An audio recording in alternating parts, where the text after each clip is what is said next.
Hello दोस्तों, आज हम बताने वाले हैं कि मंगल पे दुनिया कैसे बसाई जा सकती है। अब तक बहुत सारे साइंटिस्ट इस बारे में पता लगाने की कोशिश कर रहे हैं कि मंगल पे जीवन अगर बसाया जा सकता है तो कैसे।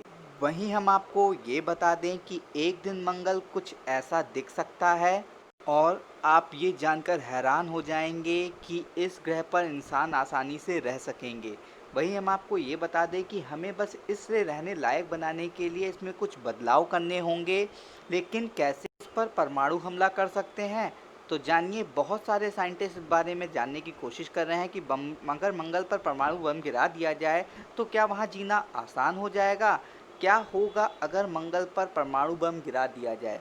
हम आपको ये बता दें कि अगर आप माने चाहे ना माने, वैज्ञानिक दशकों से ऐसा सोच रहे हैं कि किस तरह से मंगल पर जीवन बसाया जा सकता है। स्पेसएक्स के इलॉन का यह सोचना है कि मंगल पर परमाणु बम गिराने से उसे इंसानों के रहने लायक बनाने सबसे आसान होगा।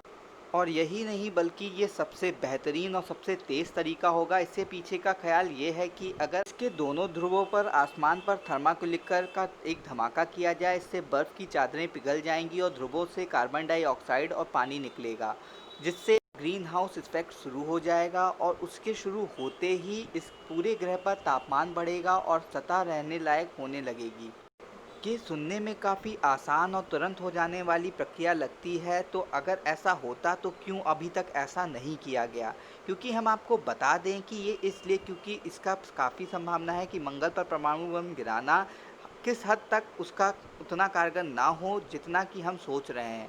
ऐसी कई चीज़ें हैं जो गड़बड़ हो सकती हैं। सबसे पहली समस्या तो ये है कि ये सब अनुमान हैं और अनुमान गलत भी हो सकते हैं। इसके अलावा ये इसलिए भी है कि मंगल लंबे समय से अपना वायुमंडल खोता आ रहा है। धरती का वायुमंडल मंगल के मुकाबले में 100 गुना ज़्यादा मोटा है, और अगर हम मंगल पर रहना है तो हमें इसे ज़्यादा मोटे वायुमंडल की ज़रूरत होगी। इसके अलावा हम आपको ये भी बता दें कि कुछ वैज्ञानिकों का मानना है कि हम उत्तरी और दक्षिणी ध्रुवों पर कार्बन डाइऑक्साइड छोड़ सकते हैं और इससे मंगल का वातावरण धरती जैसा बनाया जा सकता है। वहीं हम आपको ये बता दें कि नेचर एस्ट्रोनॉमी में छपी 2018 की एक शोध के मुताबिक अगर परमाणु बम सफल भी हो जाते हैं तो भी इसमें मंगल का वायुमंडल धरती का केवल 7वीं सदी ही हो पाएगा। वहीं हम आपको ये बता दें कि अगर मंगल के वातावरण में और कार्बन डाइऑक्साइड लाई जा सके तो भी यह इस ग्रह में इतनी गर्मी नहीं ला पाएगा जितना कि हम सोच रहे हैं, और इस ग्रह में मौजूदा -30 डिग्री सेल्सियस के तापमान के चलते इसे काफ़ी गर्मी की ज़रूरत होगी। इसके अलावा हम आपको ये भी बता दें कि इस लाल ग्रह को अलग से कार्बन डाइऑक्साइड देने के बावजूद भी इसे गर्म कर पाने के लिए दशकों का वक्त भी लग सकता है। ऐसे में मंगल पर इंसानों की लैंडिंग में और भी देरी हो जाएगी। वहीं हम आपको ये भी बता दें कि अगर ग्रह पर थर्माकोलिकर बम गिराना उसी तरह हो जैसा कि हम सोच रहे हैं, तो भी हमें ये नहीं भूलना चाहिए कि एक न्यूक्लियर बम शहरों के शहर उड़ा बर्बाद कर देता है, बल्कि जिन बमों का इस्तेमाल हम मंगल पर करेंगे वो दूसरे विश्व युद्ध में इस्तेमाल हुए बमों से 1000 गुना ज़्यादा खतरनाक होंगे।